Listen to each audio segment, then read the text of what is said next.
नमस्कार, मैं संतोष कुमार आपके सामने class 9 mathematics NCERT chapter third लेकर आया हूँ।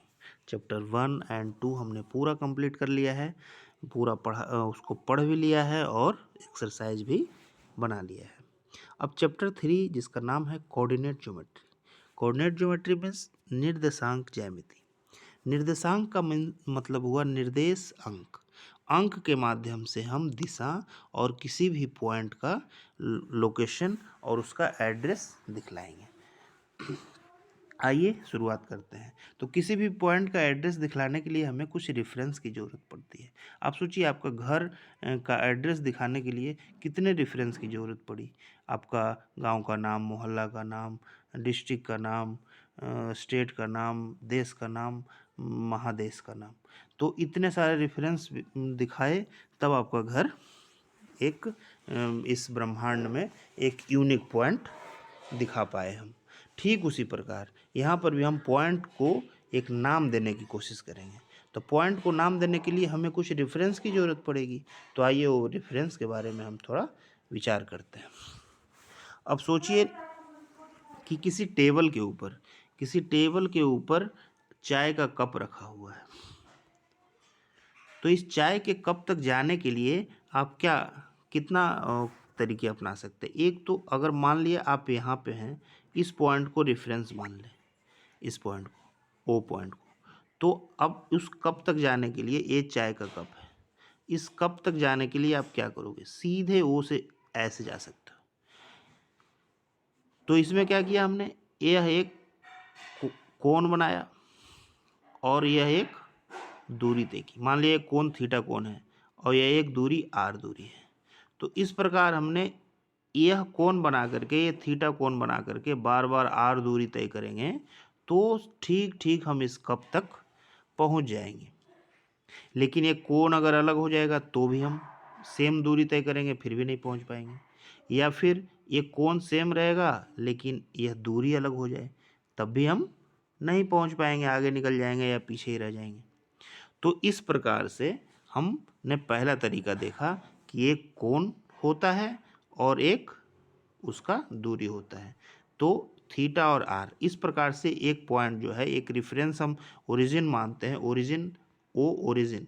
तो एक एंगल और एक डिस्टेंस से हम एक पॉइंट को यूनिक नाम दे सकते हैं। आइए अब कोई दूसरा तरीका ढूंढते हैं। तो ये टेबल है, यहाँ पे कप रखा हुआ है। इसको पाने के लिए दूसरा तरीका ये है कि आप इस ओरिजिन से यहाँ से चलना शुरू कीजिए और जब इस कप के सिद्ध में आ जाए तब इस कप की ओर बढ़ लीजिए और चाय पी लीजिए। ठीक इस तरह मान लिया हम इधर 3 यूनिट चले और इधर हम 2 यूनिट चले, तो इस कप को दिखाने के लिए हमें 2 डिजिट की ज़रूरत पड़ी। फिर 3 और 2, 3 और 2, तो 3 यूनिट इस डायरेक्शन में और 2 यूनिट इस डायरेक्शन में। अब ये डायरेक्शन दोनों अलग अलग है, तो अब हमें डायरेक्शन के बारे में भी सीखना पड़ेगा। हमने 2 तरीके दिखाए, एक तो एक एंगल होता है और एक दूरी होता है, और दूसरा दोनों डिजिट के फॉर्म में होता है। अब ये 2 तरीके से हम किसी भी पॉइंट को एड्रेस कर सकते हैं। पहला जो तरीका है उसका नाम है पोलर कोऑर्डिनेट और दूसरा तरीका का नाम है कार्टेशियन कोऑर्डिनेट। आइए अब आगे सीखते हैं। जब दिशा की चर्चा हो ही गई है तो दिशा के बारे में जानते हैं। तो दिशा जैसे 4 दिशा आप जानते ही हैं, north, south, east and west. तो ये चारों दिशाओं को हम यहाँ पे बना रहे हैं।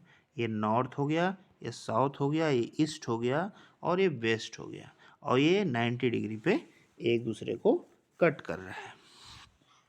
अब इस प्रकार जहाँ पे कट कर रहा है, इसको अगर ओरिजिन बोलें, तो ये जो ईस्ट टू वेस्ट अगर हॉरिजॉन्टल डायरेक्शन है तो इसको बोलते हैं x axis, x x dash. और नॉर्थ टू साउथ जो वर्टिकल डायरेक्शन में आ गया हमारा, इसको बोलते हैं बाई एक्सिस, बाई डैश। तो हमने क्या क्या सीखा, एक्स एक्सिस, बाई एक्सिस और ओरिजिन, इसका कंसेप्ट हमने सीख लिया।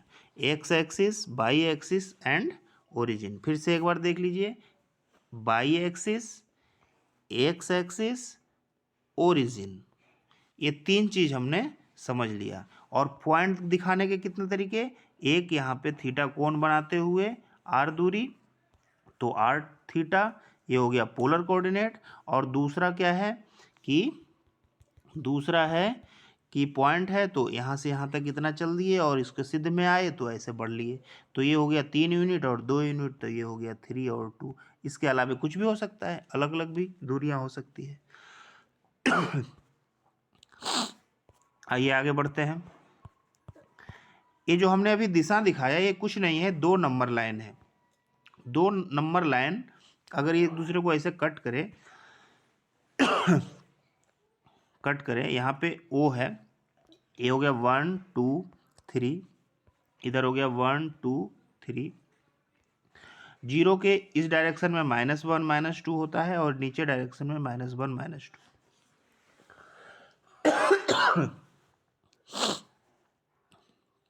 आइए इसको और अच्छी तरह समझते हैं।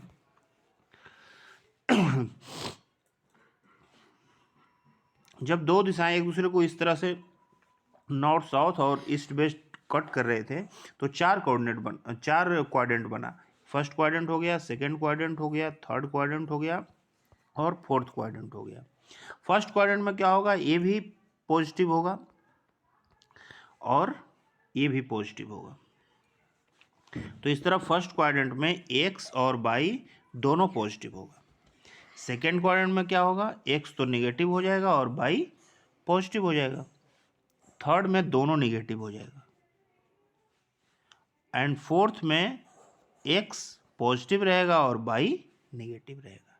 तो इस तरह हम कोऑर्डिनेट एक्स और वाई के कैरेक्टर से उसके पॉजिटिव और नेगेटिव होने से पता कर सकते हैं कि जो पॉइंट है वो कौन से क्वाड्रेंट में है। चलिए आइए देखते हैं आपके पुस्तक में क्या लिखा है। जैसे ये देखिए, एक नंबर लाइन हो गया 0 ओरिजिन है, फिर यहाँ नंबर लाइन हो गया 0 ओरिजिन है। अब एक दूसरे को एक प्लेन में ले आए तो यहाँ पे ये कट कर रहे हैं एक दूसरे को और इस तरह 4 क्वाड्रेंट बन गया।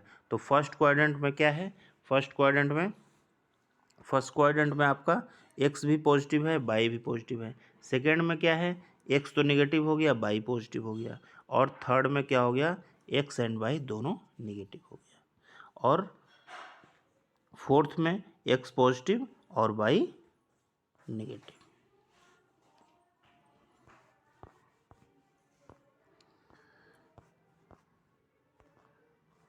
इसी तरह आगे बढ़ेंगे और किसी भी पॉइंट का हम दिखा सकते हैं, उसको हम नंबर लाइन की सहायता से दिखा सकते हैं।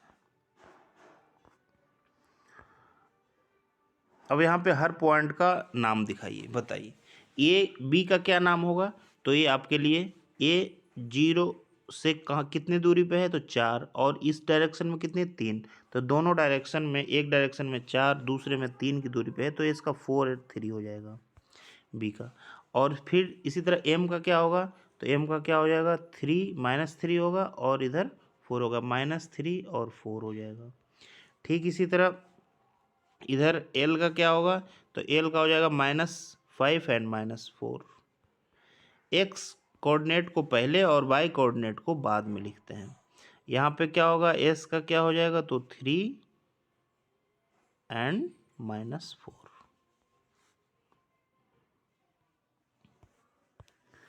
धन्यवाद। आगे क्लास को कंटिन्यू रखेंगे।